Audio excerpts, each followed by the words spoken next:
Bapak tahu nggak, di India, Pakistan, Bangladesh, di suatu kampung ada orang buat maulid, dibom.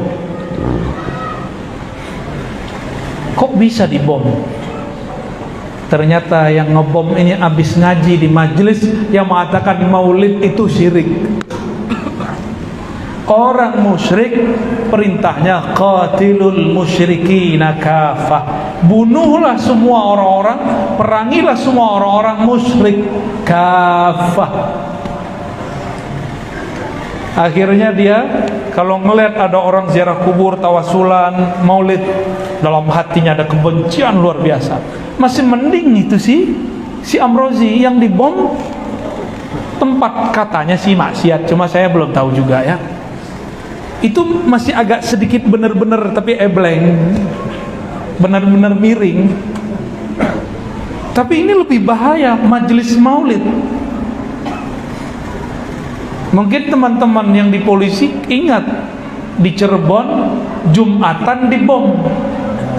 Itu yang ngebom otak dia di mana itu? Akidah dia di mana itu?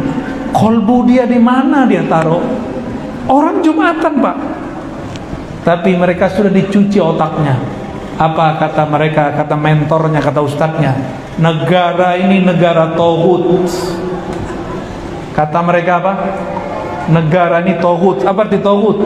Negara yang menyembah selain Allah. Tauhidnya bernama Pancasila dan Undang-Undang Dasar. Tauhidnya bernama demokrasi. Saya mau tanya, Bapak ini nyembah demokrasi?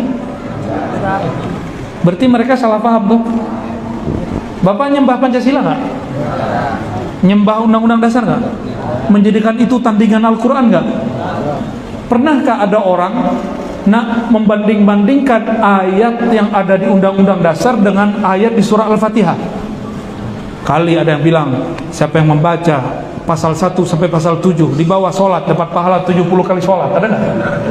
Nggak ada. Berarti mereka gagal faham. Undang-Undang Dasar itu mirip kalau kita punya majelis, terus kita punya peraturan. Peraturannya ada di Quran nggak? Kan nggak ada, kan kita buat susun-susun sendiri. Kita cocokin nih ayatnya ini. Nomor-nomornya, susunannya bukanlah dari Quran, walaupun terinspirasi dari Al-Quran. Ini kita kasih tahu kepada kawan-kawan yang masih mengatakan Undang-Undang Dasar sebagai tauhid, sebagai tandingan Quran. Tidak. Bukan, itu nggak benar.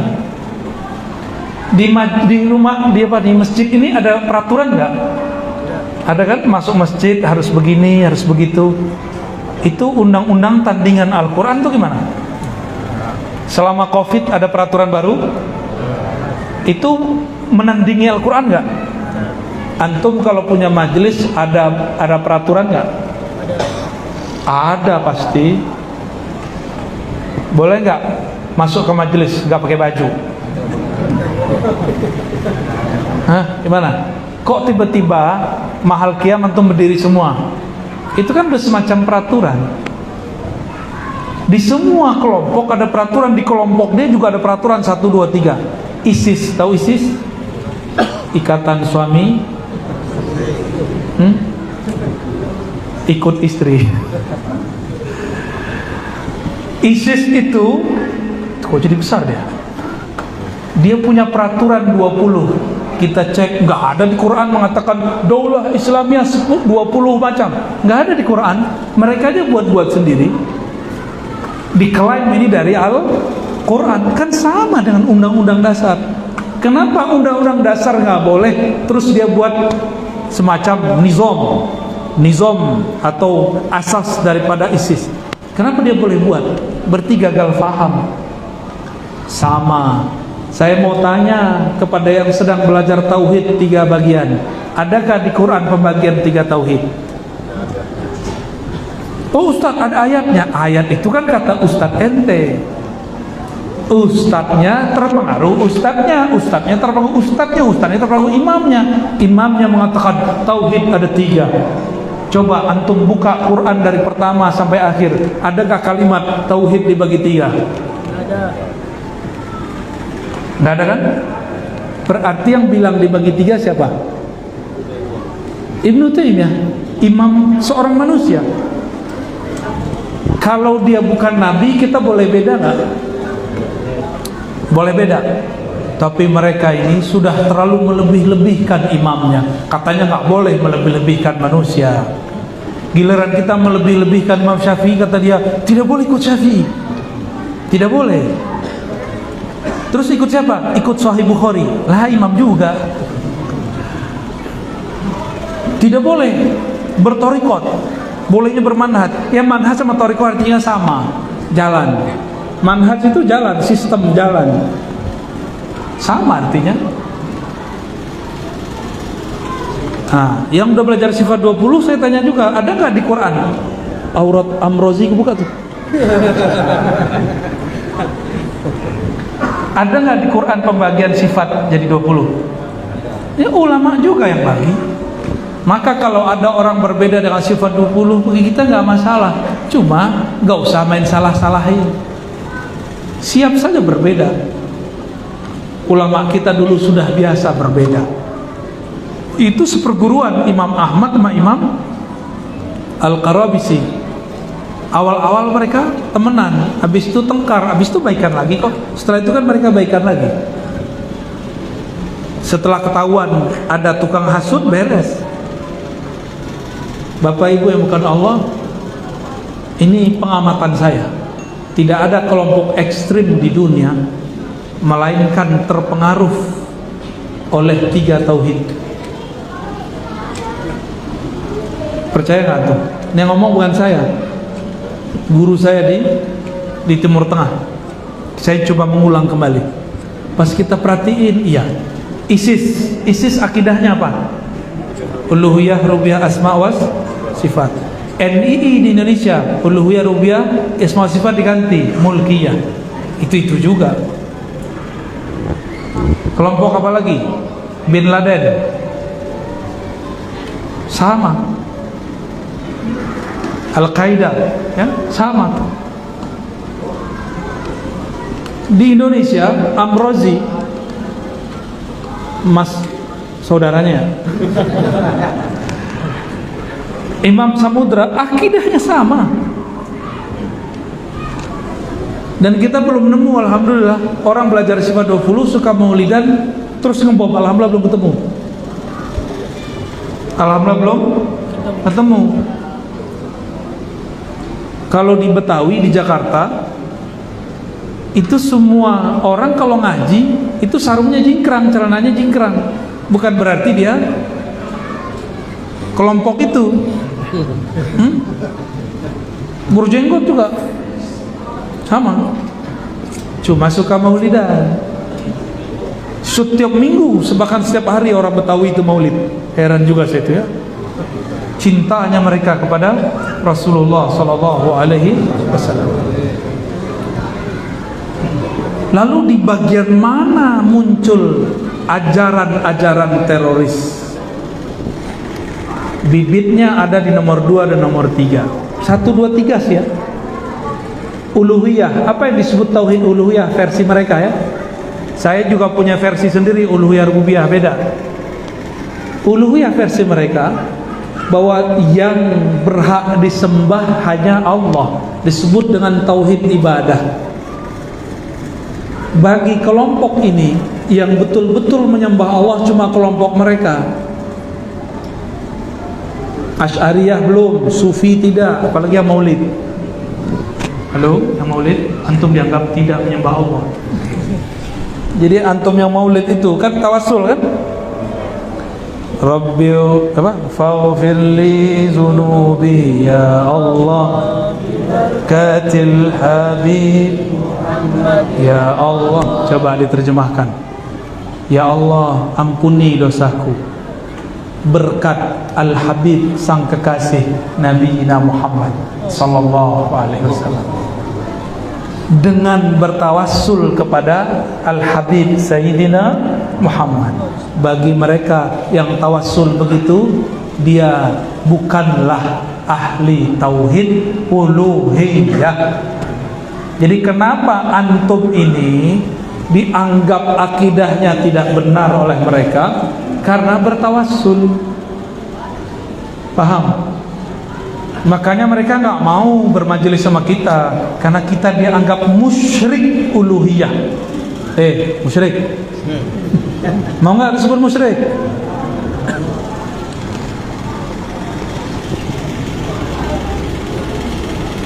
Lalu ada tauhid kedua, tauhid rububiyah. Kata mereka, tauhid rububiyah itu tauhid orang mukmin dan munafik dan musyrik dan semua makhluk, tauhidnya rububiyah. Apa arti rububiyah?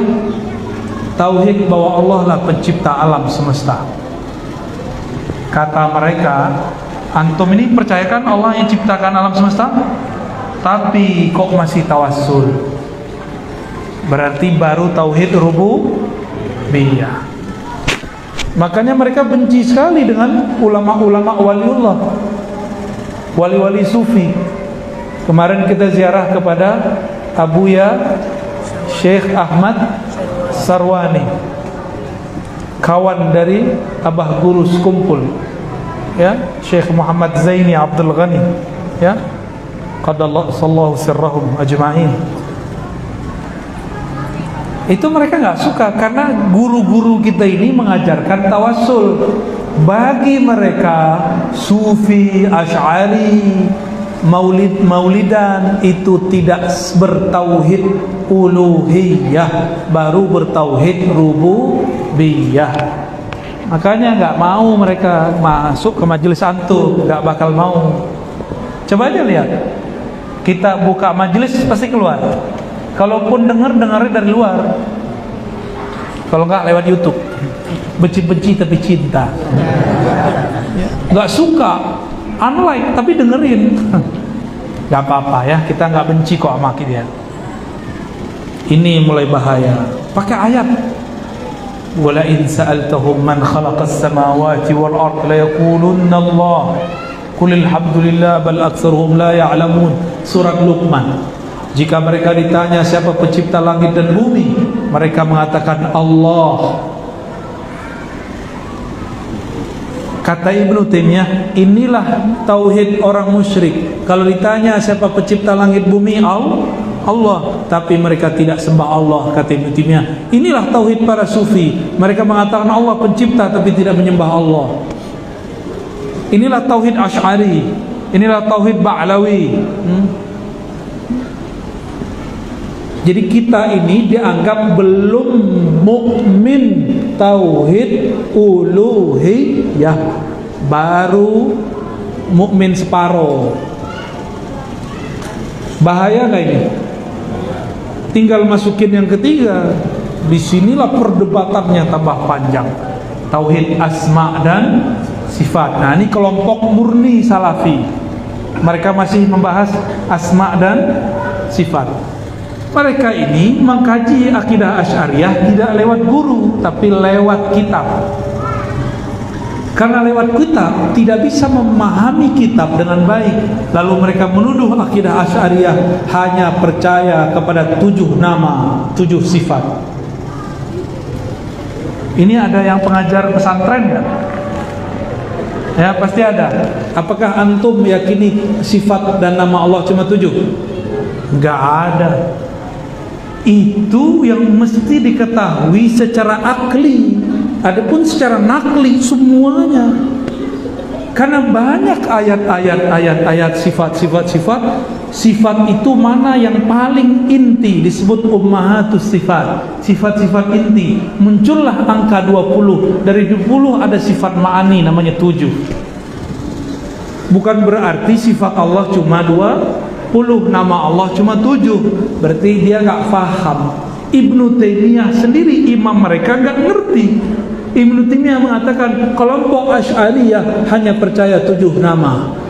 Kan nggak nyambung. Berarti ketahuan. Imam Subki sadar. Apa kata beliau? Ibnu Taimiyah tidak ngaji dari guru-guru kami. Dia cuma baca buku lembaran-lembaran kitab. Kalau dulu orang otodidak baca teks. Kalau sekarang nonton YouTube atau googling. Masa Tahu nggak antum? Saya pulang dari Cirebon,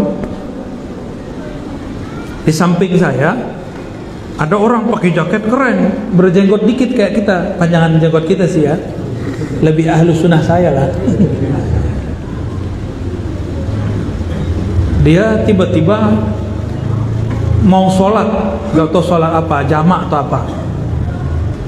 Tapi aneh, dia sholat maghrib dikosor jadi 2. Maghrib dikosor jadi 2. Digabung dengan sholat isya, jadi maghrib sama isyanya 2. Canggih sekali. Saya dengar dia begitu, saya bilang, maaf bang, maghrib itu ganjil, tidak boleh dibagi. Kalau dibagi 3 bagi 3 1, bagi itu 2 bagi 2 jadinya. Dia lihat saya pakai jaket saya kebetulan agak lebih bagus. Jaketnya waktu itu jaket dari luar ya, ada yang beliin. Dia lihat kayaknya bukan ustadz nih, kayaknya orang suka motor moge. Jaketnya untuk itu, tapi motor mogenya nggak punya. Lalu seorang lihat, dilihatin saya dari atas sampai ke bawah. Kayaknya dia lagi cek sarung saya ya, bukan pakai celana. Lah Levi's. Pas dicek nggak jingkrang. Apa kata dia? Tunggu ya, saya cek di Google dulu. Dia nggak tahu di sampingnya dokter. Tapi saya senang, saya girang sekali itu, alhamdulillah bisa nyamar. Dalam hati gedek juga, aku dibandingin sama Google. Iya, setengah jam dia cari. Kita perjalanan dari Cirebon ke Jakarta, setengah jam. Saya udah tidur ngantuk-ngantuk. Dia bilang, "Wih, dapat." Anda benar. Ini orang nggak punya adab. Guru dinilai pakai Google.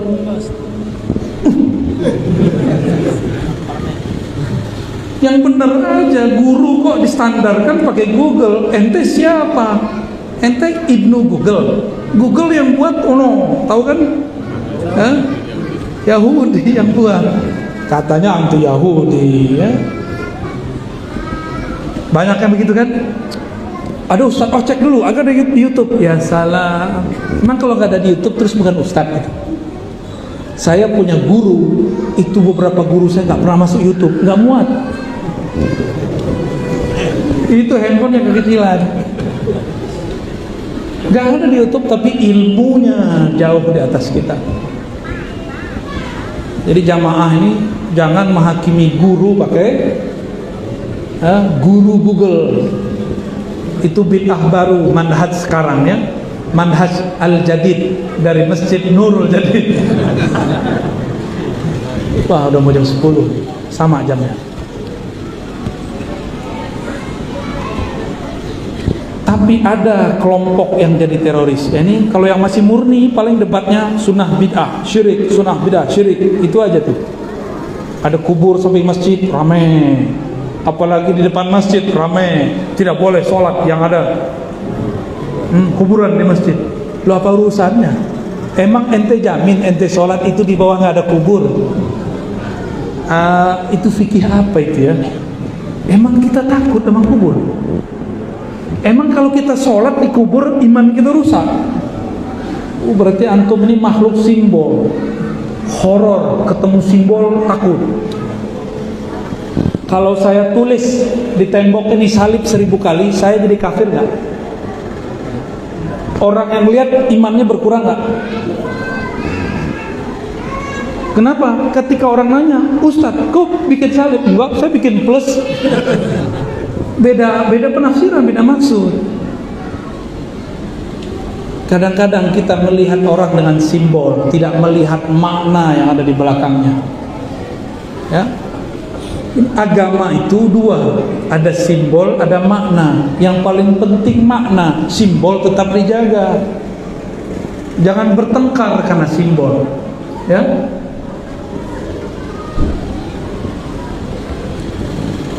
Ada kelompok yang dipengaruhi ajaran salafi, tapi mereka sudah bukan salafi lagi, disebut jihadi. Mereka lah yang jadi kelompok teroris di semua wilayah di dunia. Apa akidah mereka? Semoga negeri ini dijaga oleh Allah dari kelompok mereka. Amin ya rabbal alamin. Mereka mengatakan tauhid yang ketiga bukan asma dan sifat, mereka ganti.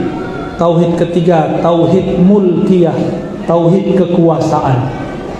Bahwa kekuasaan yang mesti ada hanya kekuasaan Allah, hukum yang ada hanya hukum Allah. Itulah cita-cita ISIS. Berhasil nggak? Gagal nggak? Di Afghanistan dulu gagal nggak? Gagal juga. Maka sekarang Taliban aja ganti siasat. Kita belum tahu nih dia makhluk apa sih sebenarnya Taliban ini. Karena Taliban 20 tahun yang lalu akidahnya 3 itu. Mereka menghancurkan pusat-pusat sufi, menghancurkan situs-situs bersejarah karena takut dengan simbol.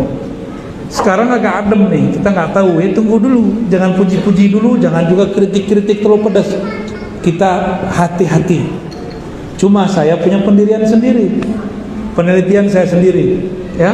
Bahwa penelitiannya ini agak sulit terima oleh orang yang tidak mau membuka pikirannya. Bapak cari semua kelompok teroris akidahnya sama. Yang ketiga uluhiyah rububiyah, yang ketiga mulkiyah. Mereka ganti juga dengan istilahnya hukmiyah. Tauhid bahwa tiada hukum kecuali hukum Allah. Antum sudah sholat, sudah bersyahadat, sudah sembah Allah, tapi masih menerima Pancasila, kata mereka ente musyrik. Kata siapa? Kelompok yang ini bukan Wahabisme, Wahabi yang sudah kena teroris. Jadi ingat, ini rahasia kita ya. Wahabi tidak semuanya teroris, tapi tukang teror dengan kata bid'ah di mana-mana. Betul. Udah pernah diteror belum mas? Jenggotnya kan nggak ada. Itu ahlu bid'ah itu. Jangan dekat-dekat saya, kena bully. Tapi bulinya bully cinta ya. Nah ini ajaran mereka nih. Ajaran mereka ini.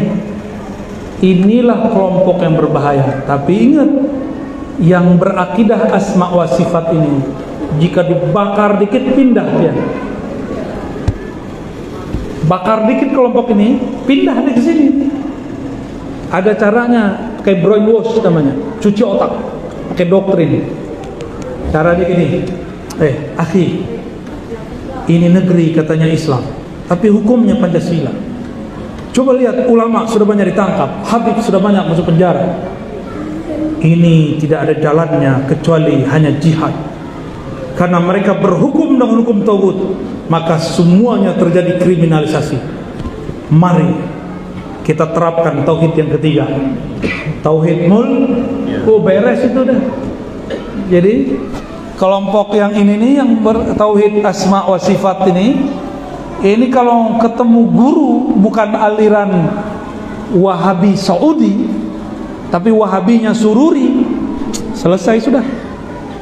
Jadi kalau Wahabinya Wahabi Saudi, mereka nyebutnya Salafi Ilmi, itu masih aman Bapak ya. Paling telinganya ditebel-tebelin dikit, dibilang bid'ah ya. Matanya jangan emosi kalau ngeliat statusnya, santai aja ya. Masih aman, masih aman. Kenapa?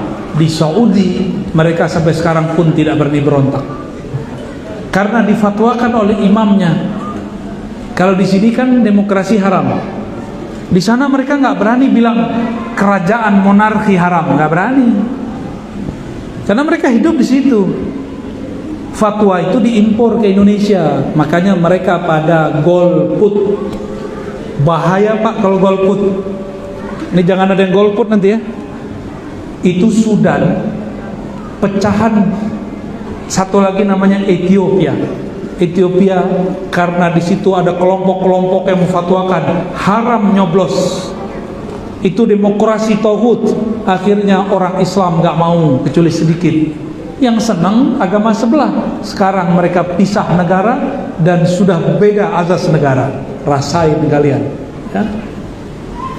Mau begitu? Kalau semua orang Islam nggak mau nyoblos, apa yang terjadi? Pakai pikiran dong, ya. Ini fikih bukan akidah. Dalam fikih boleh kita tuker-tuker. Fikih di Saudi tidak ada pemilihan umum. Kita RT aja pemilihan, benar nggak? Benar. Ada PRT di sini? Selamat susah.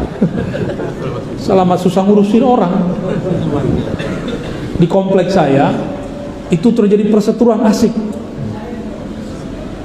Itu nurunin RW aja susah. Ini menurunin presiden. Ya salah. Kita boleh nggak suka, tapi jangan kemudian berontak. Ya, antum boleh kritik, tapi jangan kemudian mengajarkan terorisme. Ajaran ahlus sunnah wal jamaah di mana-mana mengajarkan tidak boleh memberontak, membantu pemberontak. Maka hati-hati jika ada donasi-donasi. Ayo bantu Surya, hati-hati, ntar kirim duitnya kemana? Orang Indonesia ini kan baik-baik, duitnya banyak. Beneran duitnya banyak? Orang Balikpapan duitnya banyak sih. Ada Pertaminanya yang duit banyak. Tetangganya melarat. Tetangganya batu bara ya? Wah, ini sakunya berat itu Pak.